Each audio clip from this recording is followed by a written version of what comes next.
MIDC love story भाग 1. सावी आणि प्रसादचा प्रवास.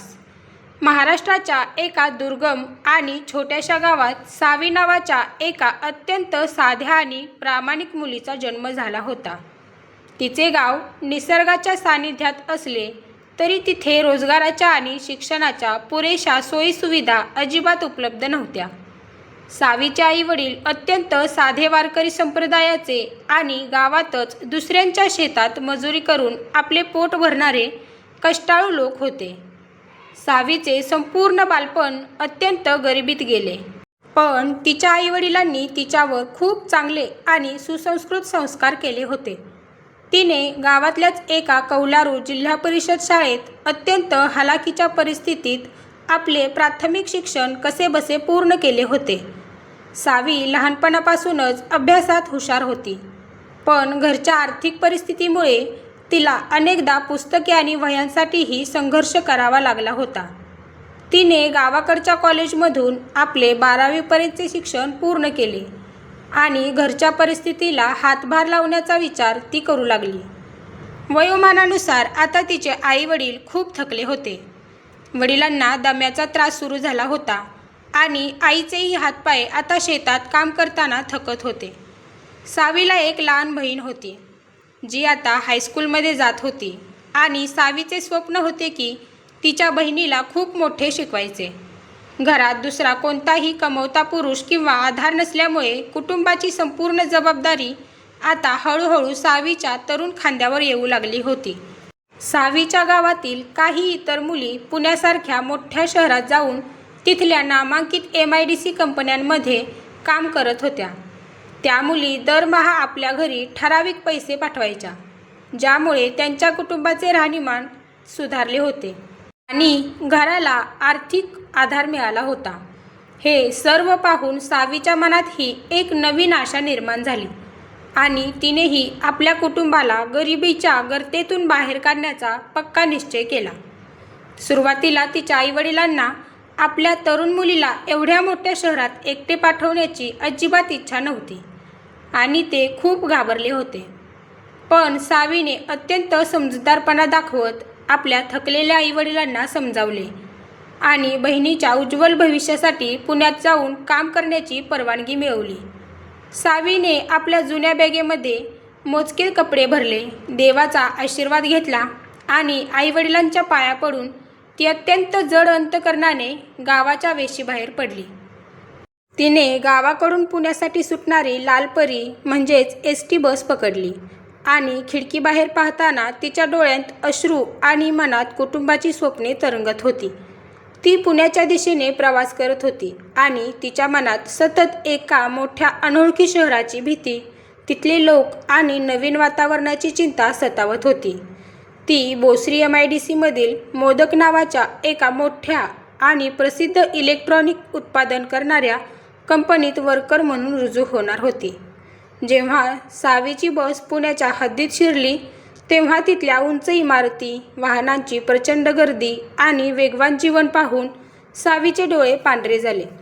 तिचे मन आतून खूप घाबरले होते, पण आपल्या कुटुंबाला सुखाचे दिवस दाखवायचे आहेत या एकाच विचाराने तिने स्वतःचे मन घट्ट केले. या पूर्णपणे विरुद्ध पुण्याच्या एका अत्यंत पॉश आणि श्रीमंत कौटुंबिक पार्श्वभूमीत प्रसाद नावाचा एक तरुण मुलगा राहत होता. प्रसाद हा पुण्यातल्या एका नामांकित आणि मोठ्या हॉटेल व्यावसायिकाचा एकुलता एक मुलगा असल्यामुळे घरात त्याचा शब्द अंतिम असायचा. त्याच्या घरात अफाट पैसा, आलिशान गाड्या, मोठा दुमजली बंगला आणि त्याच्या सेवेसाठी 24 तास हजर असणारे नोकरचाकर होते. प्रसाद हा त्यांच्या आईवडिलांचा अत्यंत लाडका मुलगा होता, त्यामुळे लहानपणापासून त्याला हवी ती गोष्ट न मागता तात्काळ मिळाली गेली होती. त्याच्या आयुष्यात कधीही कोणत्याही गोष्टीसाठी संघर्ष करावा लागला नव्हता किंवा त्याला नकार हा शब्द काय असतो हे कधी माहीतच नव्हते. प्रसादला प्रत्येक गोष्ट इतक्या सहज आणि लगेच मिळाली होती की त्याला पैशाची, वेळेची किंवा गरिबीची कधी किंमतच कळली नाही. त्याने पुण्यातल्या एका मोठ्या आणि महागड्या कॉलेजमधून आपले इंजिनिअरिंगचे उच्च शिक्षण नुकतेच पूर्ण केले होते. प्रसादचे आई-वडील त्याला नेहमी समजावून सांगायचे की आता आपले हे मोठे हॉटेल तू सांभाळ, व्यवसायात लक्ष घाल आणि हे साम्राज्य पुढे ने.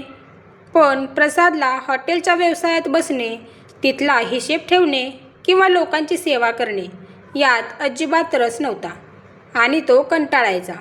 त्याला फक्त आपल्या श्रीमंत मित्रांसोबत महागड्या गाड्यांमधून फिरणे, रात्री उशिरापर्यंत पार्ट्या करणे आणि पैशांची उधळपट्टी करण्यातच रस होता. वडिलांनी त्याला अनेकदा बजावले की जर तू स्वतःचे काही काम करणार नसशील तर तुला मिळणारे पॉकेट मनी आणि गाडीची चावी जप्त केली जाईल. वडिलांच्या या रोजच्या कटकटीला कंटाळून आणि स्वतःच्या पायावर उभे राहून दाखवण्याच्या खोट्या ईर्ष्येने प्रसादने नोकरी शोधण्याचा निर्णय घेतला. त्याच्या ओळखीच्या माध्यमातून त्याला त्याच भोसरी MIDCमधील मोदक कंपनीत सुरुवातीला सुपरवायझर म्हणून नोकरी मिळाली. प्रसादसाठी ही नोकरी म्हणजे करिअर नव्हते, तर फक्त वडिलांना दाखवण्यासाठी आणि मित्रांमध्ये स्वतःचा रुबाब वाढवण्यासाठी एक टाइमपास साधन होते. प्रसाद जेव्हा आपल्या महागड्या स्पोर्ट्स बाईकवरून कंपनीच्या भव्य गेटमधून आत शिरला तेव्हा त्याचा कॉलर ताठ होता आणि चेहऱ्यावर प्रचंड गर्व होता. त्याला तिथल्या साध्या कामगारांबद्दल किंवा त्यांच्या गरिबीबद्दल मनात अजिबात सहानुभूती किंवा आदर नव्हता. तो त्यांना स्वतःपेक्षा खूप कमी लेखत असे. एकाच कंपनीच्या छताखाली आता ही दोन पूर्णपणे भिन्न टोकाची, वेगवेगळ्या विश्वातली आणि परस्पर विरोधी स्वभावाची माणसे एकत्र येतील का? चला पाहूया. सावीसाठी ही नोकरी तिच्या कुटुंबाच्या अस्तित्वाची आणि जगण्याची लढाई होती, तर प्रसादसाठी तो केवळ एका श्रीमंत बापाच्या मुलाचा हट्ट होता. MIDCच्या त्या अवाढव्य आवारात जेव्हा या दोन वेगवेगळ्या विचारधारा समोरासमोर येणार होत्या तेव्हा नियती त्यांच्या आयुष्याचा खेळ बदलणार होती. पुण्यात पाऊल ठेवल्यावर सावीला पावलोपावली मोठ्या संकटांचा, मानसिक त्रासाचा आणि नवीन समस्यांचा सामना करावा लागत होता. कंपनीत कामाला लागण्यापूर्वी तिला कागदपत्रांची पूर्तता करणे, आधार कार्ड अपडेट करणे आणि नवीन बँक अकाउंट उघडणे अनिवार्य होते. सावीला या तांत्रिक गोष्टींची, बँकेच्या व्यवहारांची आणि शहरातल्या कागदपत्रांच्या प्रक्रियेची अजिबात माहिती नसल्यामुळे तिची खूप धांदल उडाली. ती भर उन्हात पुण्याच्या रस्त्यांवर बँकेचा फॉर्म घेऊन एका काउंटरवरून दुसऱ्या काउंटरवर फिरत होती आणि लोक तिच्या साधेपणाची थट्टा उडवत होते. बँकेच्या राष्ट्रीयीकृत असलेल्या शाखेत तासनतास रांगेत उभे राहून कर्मचाऱ्यांचे ओरडणे ऐकून आणि फॉर्म कसा भरायचा हे विचारताना तिला रडू कोसळले होते. जसतसे बँक अकाउंट उघडले, पण त्यानंतर पुण्यात राहण्यासाठी एक छोटीशी सुरक्षित रूम शोधणेही तिच्यासाठी आणखीन एक मोठे आव्हान ठरले. पुण्यातल्या घरमालकांनी डिपॉझिट आणि भाड्यापोटी हजारो रुपयांची मागणी केली, जी रक्कम सावीच्या आवाक्याबाहेरची आणि कल्पनेपलीकडची होती. शेवटी MIDCच्या जवळ असलेल्या एका दाटीवाटीच्या भागात तिने इतर 4 अनोळखी मुलींसोबत एका छोट्या खोलीत शेअरिंग बेसिसवर राहणे पत्करले. त्या खोलीत जागेची टंचाई होती. पाण्यासाठी सकाळी लवकर उठून रांगेत उभे राहावे लागायचे आणि तिथले वातावरण गावापेक्षा पूर्णपणे वेगळे होते.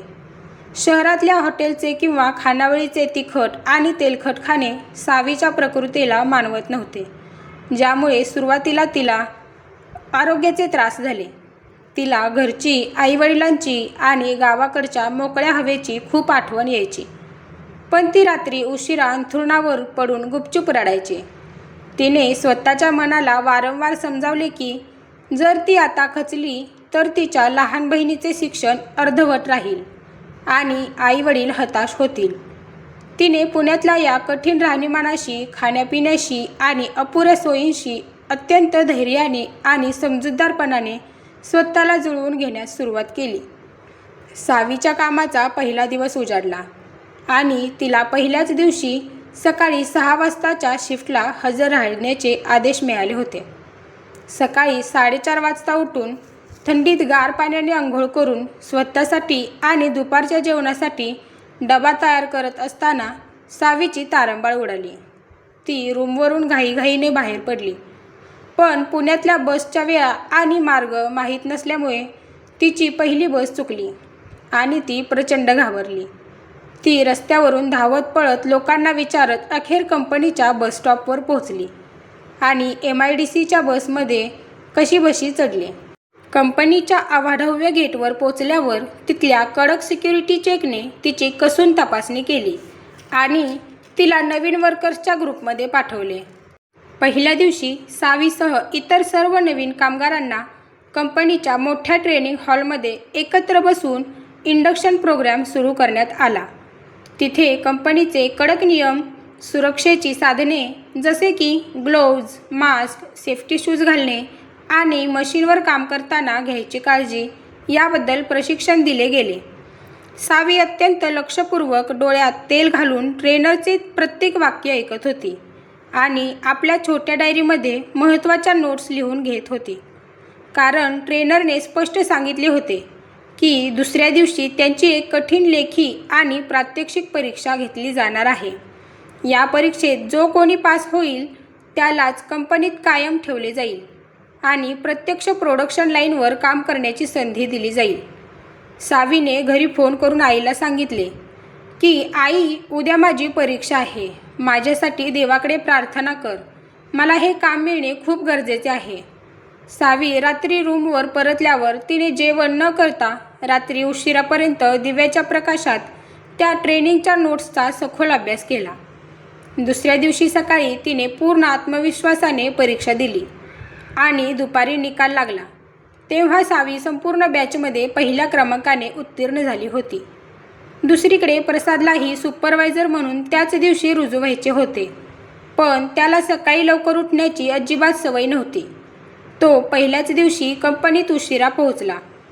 त्याच्या चेहऱ्यावर रात्रीच्या पार्ट्यांचा थकवा साफ दिसत होता आणि तो खूप चिडचिड करत होता.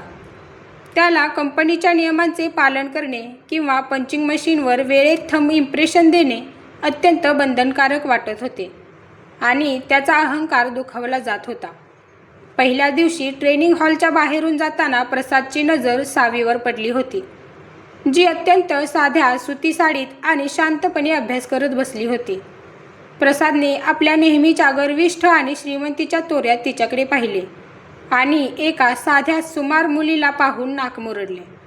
सावीला मात्र प्रसाद हा व्यक्ती खूप कडक, कपाळावर आठ्या असलेला आणि सामान्य लोकांशी फटकून वागणारा अधिकारी वाटला होता. पहिल्या दिवसाची ती प्रचंड धावपळ, मशीनचा कानठाळ्या बसवणारा मोठा आवाज आणि नवीन लोकांची गर्दी यामुळे सावी संध्याकाळी खूप थकली होती. पण आपण परीक्षा चांगल्या गुणांनी पास झालो आहोत आणि आता आपल्याला अधिकृत काम मिळणार या समाधानाने तिच्या चेहऱ्यावर हसू आणले होते. तिने स्वतःशीच प्रतिज्ञा केली की या कंपनीत ती इतके प्रामाणिकपणे काम करेल की तिच्या कामावर कोणीही कधी बोट ठेवू शकणार नाही. आता पुढे काय होईल हे पाहण्यासाठी पुढील भाग नक्की बघा. कथा खूप रोमांचक होणार आहे. माझ्या चॅनलला सबस्क्राईब करायला विसरू नका. कथा आवडली असल्यास लाईक, कमेंट नक्की करा. हसत रहा, खुश रहा. धन्यवाद.